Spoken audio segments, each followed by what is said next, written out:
एक गांव में द्रोण नाम का ब्राह्मण रहता था। वह बहुत गरीब था।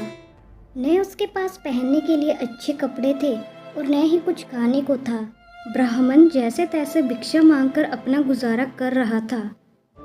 उसकी गरीबी को देखकर एक यजमान को उस पर दया आ गई। उसने द्रोण को 2 गायें दी। द्रोण गोधन मानकर उनकी सेवा पूरी लगन के साथ करने लगा।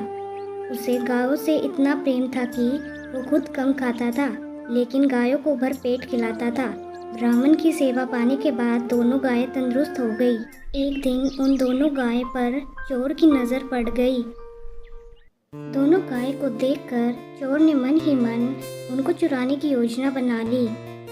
योजना बनाने के बाद रात होते ही चोर ब्राह्मण के घर दोनों गाय चुराने के इरादे से निकल गया। कुछ दूर चलते ही चोर का सामना एक भयानक चुड़ैल से हुआ। चुड़ैल ने चोर से पूछा, तुम इतनी रात को कहाँ जा रहे हो? चोर ने कहा, मैं ब्राह्मण की दोनों गायें चोरी करने जा रहा हूँ। चोर की बात सुनकर चुड़ैल बोली, चलो मैं भी तुम्हारे साथ चलती हूँ। मैं कई दिनों से भूखी हूँ। मैं उस ब्राह्मण को खाकर अपनी भूख शांत करूँगी और तुम उसकी दोनों गायें ले जाना। चोर के मन में हुआ कि रास्ते के लिए एक साथी भी हो जाएगा तो इसे साथ ले जाने में कोई बुराई नहीं है।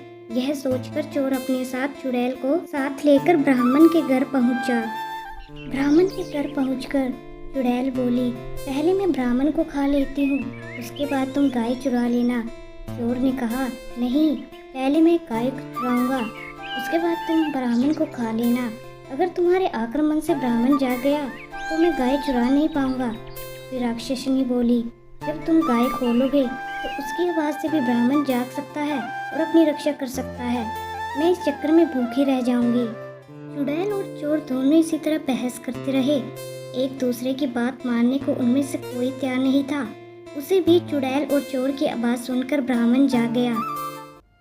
ब्राह्मण को जागा देखकर जल्दी से चोर बोला, हे ब्राह्मण, देखो यह चुड़ैल आपको खाने आई है, लेकिन मैंने इससे आपको बचा लिया। इसने कई बार आपको खाने की कोशिश भी की, पर मैंने ऐसा होने नहीं दिया। चोर की बात सुनकर चुड़ैल ने भी तुरंत कहा, नहीं ब्राह्मण, मैं आपको खाने नहीं बल्कि आपकी गाय की रक्षा करने के लिए यहाँ आई हूँ। यह चोर आपके गाय चुराने के लिए यहाँ आया था। दोनों की बात सुनकर ब्राह्मण को शक हुआ।